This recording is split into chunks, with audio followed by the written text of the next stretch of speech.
Hey, folks, it's Brandon Collins back with another interview for our Medium Popcorn YouTube page. This one is with comedian Michael Che from SNL to discuss his new HBO Max show, That Damn Michael Che. I've known Che for years and his career continues to impress. As always, special thanks to Africa for the opportunity. Now, don't forget to push that subscribe button on our YouTube page after you've watched this video. Now, here's my interview with Michael Che.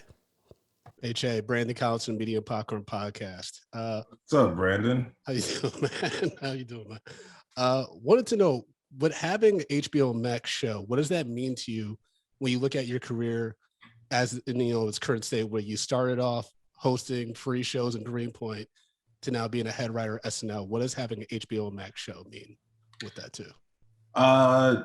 Well, I think it's like a trust thing, you feel like somebody trusts you with their network or their real estate. And I think that's what it really feels like. But,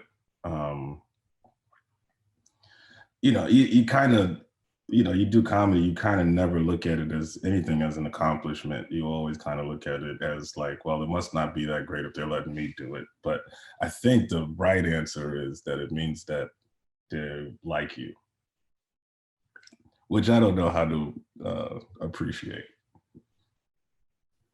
Thank you, man, and great job. Hey, Brandon Collins again. I was Hi, wondering if you could, I was wondering if you could speak a little bit about the difference between being a head writer for a project that essentially revolves around you and being a head writer for SNL, which is an ensemble.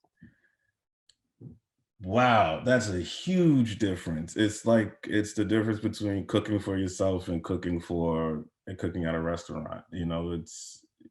SNL teaches you how not to be selfish, how to be a professional. We're working with people that maybe never even did comedy before sometimes, Uh, some people who don't act, you kind of have to, it's their show. It's what the host can do, what they can execute, what's going to make them look good, what's going to make the cast look good, what's best for the show. It's a lot of different parts. For my show, I just do whatever I think is funny. If we want to do a whole episode that takes place in the candy store, then so be it. SNL, the real estate's a lot different. The writers, the writer's place is a lot different. Sometimes I could just write something all by myself and not worry about the writer's room. At SNL, that's not the case. You always have to make sure everybody's kind of represented. So yeah, it's a lot different. It's